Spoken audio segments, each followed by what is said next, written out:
High court ने सर्वे में photography के लिए कहा है और हाईकोर्ट ने सर्वे में वीडियोग्राफी के लिए कहा है। ये एक और इस वक्त की सबसे बड़ी खबर है। पीयूष, एक क्विक अपडेट इस पर भी आपसे चाहेंगे, क्योंकि आपने बताया कि 18 दिसंबर को पैनल गठन, पैनल में कौन कौन होगा, किस लेवल पर सर्वे होगा, ये सारी डिटेल सामने आएंगी। लेकिन ये तो क्लियर हो गया कि वीडियोग्राफी होगी, फोटोग्राफी होगी सर्वे के दौरान। बिल्कुल सुरभि, देखिए हाईकोर्ट ने यह स्पष्ट कर दिया है कि फोटोग्राफी और वीडियोग्राफी की जाएगी। कोर्ट कमिश्नर के पैनल में कौन कौन होगा ये 18 दिसंबर को तय होगा। साथ ही किस तकनीक का इस्तेमाल किया जाएगा ये भी 18 दिसंबर को तय होगा। लेकिन आज जो आदेश हाईकोर्ट की ओर से किया गया है उसमें ये सीधे तौर पर स्पष्ट कर दिया गया है कि वहां पर सर्वे होगा और उस सर्वे में फोटोग्राफी और वीडियोग्राफी की जाएगी। असल बात यह है कि याचिकाकर्ताओं की ओर से साफ तौर पर कहा गया था कि वहां पर हिंदू धर्म से संबंधित बहुत से संकेत ऐसे मिलते हैं जो ये स्पष्ट करते हैं कि उस जगह पर अतिक्रमण किया गया, आक्रांताओं ने उस जगह को बदला। और यही वजह है कि इस मामले में सीधे तौर पर पहले सर्वे की मांग की गई, यानी कि जैसा मनीष कह रहे थे कि पहली सीढ़ी, बिल्कुल पहली सीढ़ी। आप देख लीजिए कि अयोध्या में भी पहले सर्वे कराया गया, ज्ञानवापी के मामले में भी पहले सर्वे का आदेश हुआ और अब इस मामले में भी सर्वे का आदेश हो गया है।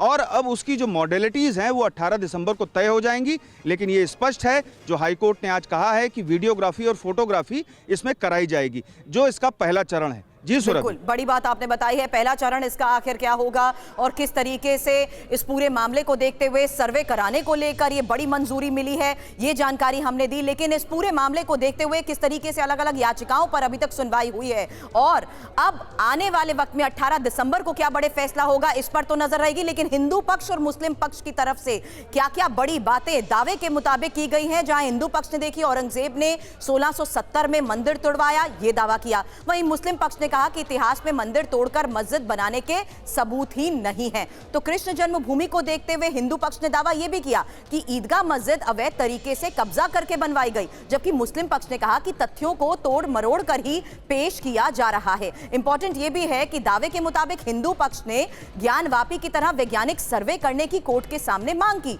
वहीं मुस्लिम पक्ष ने बाहरी लोग याचिका दायर कर रहे हैं ये बात कोर्ट के सामने रखी। लेकिन अब हिंदू प्रतीकों, मंदिर, खंभों को नुकसान पहुंचाने की कोशिश की बात भी कोर्ट के सामने दावे के मुताबिक की। वहीं मुस्लिम पक्ष ने कहा कि 1968 के समझौते पर मंदिर ट्रस्ट की आपत्ति नहीं है। हालांकि जिस तरीके से पूरे मामले में अभी तक 16 नवंबर को फैसला सुरक्षित रखा गया था, दावे में क्या क्या कहा गया यही हम आपको बता रहे हैं। हिंदू पक्ष ने कहा हिंदुओं को पूजा से रोका जा रहा है, जबकि मुस्लिम पक्ष ने कहा कि प्लेसेस ऑफ वर्शिप एक्ट का पालन किया जाना जरूरी है। हालांकि दावे के मुताबिक किस तरीके से 16 नवंबर को फैसला सुरक्षित रखा गया, आज महत्वपूर्ण दिन है जहां कोर्ट ने सर्वे कराने को मंजूरी तो दे दी है। लेकिन इस बीच सर्वे कितने दिन चलेगा, 18 दिसंबर को इसका फैसला होगा। 18 दिसंबर को कमिश्नर की नियुक्ति पर भी फैसला होगा, क्योंकि एक याचिका इसमें से यह भी थी जिसमें साफ तौर पर कहा गया था कि इस मामले का सर्वे होने के साथ साथ कमिश्नर की नियुक्ति होना जरूरी है। ऐसी 18 याचिकाएं थी।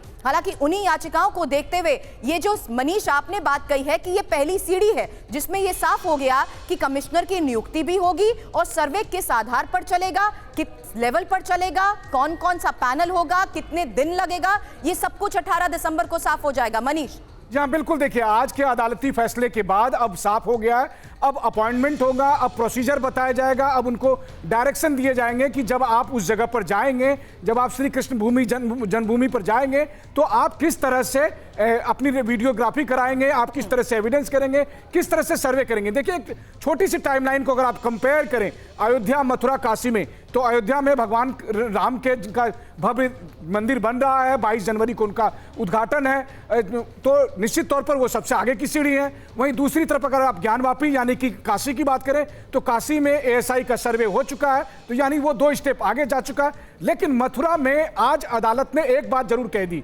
अदालत ने कह दिया कि सर्वे होगा, यानी अब अदालत आगे की कार्रवाई के लिए तैयार है। इस मायने में अगर आप देखें तो यह बहुत बड़ी जीत है, क्योंकि देखिए अभी तक जो मुस्लिम पक्ष की तरफ से कहा जा रहा था कि बाहर से याचिकाएं दायर की गई है, इनका कोई लोकस नहीं बनता है, तो ये सारी बातें फिर निराधार हो जाती है। जब कोर्ट कहता है कि ठीक है हम आगे प्रोसेस करने जा रहे हैं, हम सर्वे करने जा रहे हैं, यानी कोर्ट को याचिकाकर्ताओं के लोकस से कोई आपत्ति नहीं है, नंबर 1।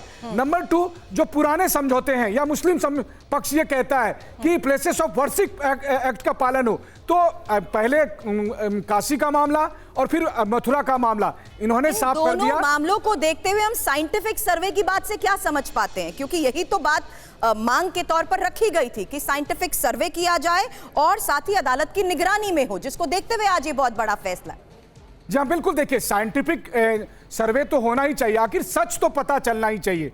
जब हम बात कर रहे हैं, युगों युगों की बात कर रहे हैं, देखिए भगवान कृष्ण ने वहां पर जन्म कब लिया था? द्वापर युग में जन्म लिया था। उसके बाद से अगर आप देखें तो अयोध्या की तुलना में यहां पर विवादित परिसर को लेकर इतिहास बहुत छोटा सा है। यहां पर श्री कृष्ण जन्मभूमि को लेकर कहा जाता है कि औरंगजेब ने यहां पर तुड़वाया था, जबकि अयोध्या में तो औरंगजेब के परदादा बाबर ने तुड़वाया था। तब भी जब लगातार उसकी हिस्ट्री थी, तब भी जब लगातार उसके वैज्ञानिक, आध्यात्मिक, साहित्यिक एविडेंस मौजूद थे, तो इसीलिए अगर मैं कहूं तो मथुरा तो फिर भी बहुत रिसेंट हिस्ट्री है, लेकिन इसके बावजूद कोर्ट ने वैज्ञानिक रुख अपनाया है। ऐसा नहीं है कि कोर्ट केवल आस्थाओं पर चल रहा है, ऐसा नहीं है कि कोर्ट केवल याचिकाकर्ताओं के दावे पर चल रहा है। कोर्ट ने तय किया है कि कोर्ट कमिश्नर भेजेंगे, कोर्ट कमिश्नर की कमेटी नियुक्त होगी, फिर वो वीडियोग्राफी के जरिए जब उसका सर्वे होगा तो सारी चीजें कोर्ट रिकॉर्ड में आएगी और उसके बाद फिर कोर्ट आगे का फैसला। चाहूंगी